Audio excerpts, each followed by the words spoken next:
Problem 5.2b is a continuation of Chapter 5 regarding cost, volume, profit analysis. In this problem, we are given information regarding a company that sells a product, a fruit drink, and the beverage is sold for 50 cents per 16-ounce bottle, and apparently retailers can then turn around and sell the product to their customers for 70 cents per bottle. So they are able to tack on 20 cents. That's not really relevant for our purposes. However, it is information that was provided in the problem. We have sales, $2.5 million projected for 2017. And then we have all of the expenses related to the operation of this business. We have direct materials, we have direct labor, we have manufacturing overhead that is variable, manufacturing overhead that is fixed. Then we have some period cost, such as selling expenses, which is variable, and we have selling expenses that are fixed.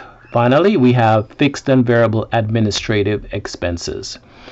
The first thing we're being asked to prepare is a Cvp income statement for 2017 based on the data. And so you recall an income statement needs to have revenue and expenses. And so we start with our revenue or sales, which is given as $2.5 million. And then we're going to deduct our variable expenses, cost of goods sold, which is comprised of your direct materials, your direct labor, and your variable manufacturing overhead. So the total is $1,080,000. And then we have some other variable expenses, $80,000 for selling expenses, administrative expenses $40,000.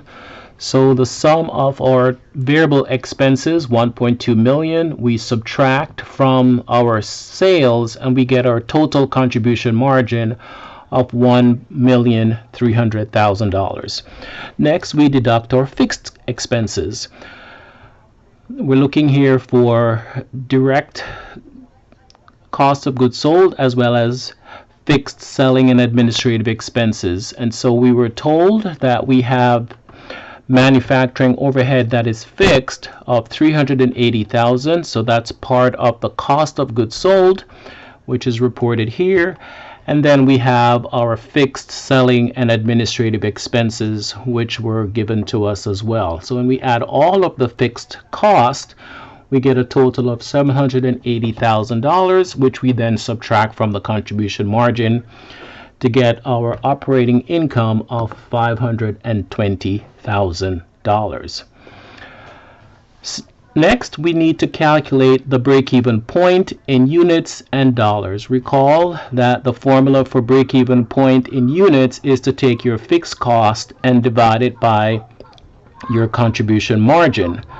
And so we could take the fixed cost of $780,000, which we calculated here, and divide by the contribution margin of 52 cents to get our,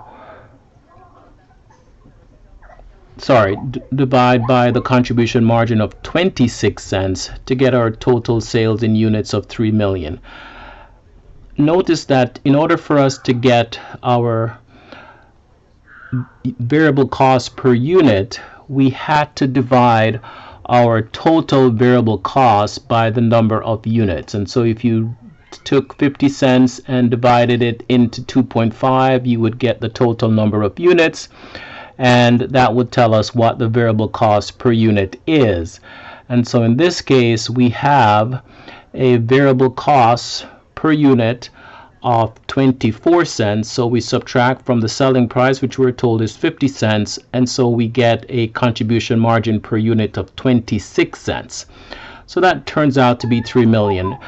Algebraically, you could take the selling price times X, which is what we are trying to find. The number of units is supposed to be equal to the variable cost at 24 cents times the number of units plus the fixed cost. And so we solve for X and we would get 3 million. So either algebraically or using the standard equation for the break-even, you would get the same answer, which is 3 million units. Secondly, we need to calculate the contribution margin ratio and the margin of safety. And so for the contribution margin, we would take the contribution margin per unit and divide by the selling price per unit. Remember, we said that we had a selling price of 50 cents. We have a variable cost per unit of 24. So that's 26 cents. Divide that by 50 cents and we get a contribution margin ratio of 52%. Total contribution margin divided by sales is another way that we could have obtained the same thing. So we take the total contribution margin from the income statement of 1.3, divide that by total sales of 2.5, and you would simply end with the same answer, which is 52%. Finally, we need to calculate the margin of safety.